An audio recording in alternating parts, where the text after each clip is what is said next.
For many, mentioning the 1960s invokes images of flower power, the Beatles, and man walking in the moon. But in Northern Ireland, it was a decade marked by huge political turbulence. A key demand of the Civil Rights Association was improvement in the provision of housing. Protesters took to the streets to air long-held grievances about poor housing conditions and housing administration. In mid-1969, violence exploded in Derry, Londonderry, and in Belfast, whole streets of houses were burned to the ground.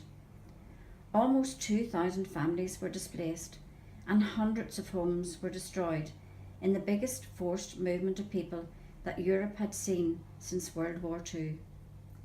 Interfaces and peace walls emerged where none had been before.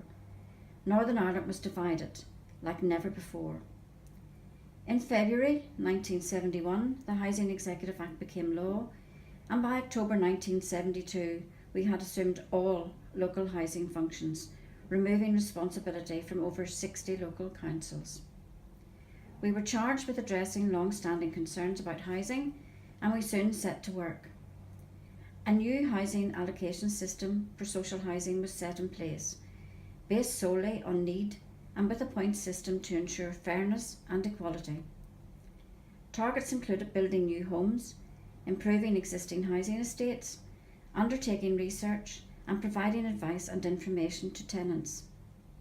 In 1974, the first House Conditions Survey painted a bleak picture, with 20% of local homes unfit for habitation, rising to 25% in the city of Belfast.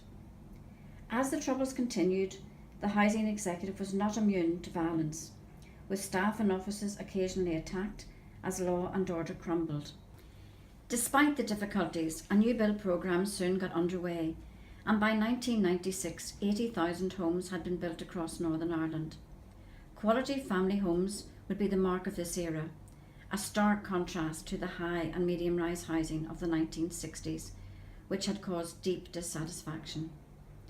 Housing that was unfit for habitation would soon be fully renovated or demolished. Renovation grants were also extended to the private sector, and by 2016, housing unfitness levels had tumbled to an all-time low. Today we continue to care for around 76,000 homes across Northern Ireland, and we work with partners in local government, councils and housing associations to deliver new build accommodation of excellent modern standard. We assist with housing adaptations for those living with a disability and fund community impact projects across Northern Ireland to improve local cohesion and foster vibrant communities. In 2018, we allocated 7,300 homes and fitted 8,000 new kitchens and heating systems in our properties. Over £160 million was spent on more than 360,000 repairs, and our latest tenant survey showed an overall satisfaction rate of 89%. We've also delivered social enterprise grant funding to help build grassroots businesses, increasing employment at the heart of our communities and helping our tenants pay their rents.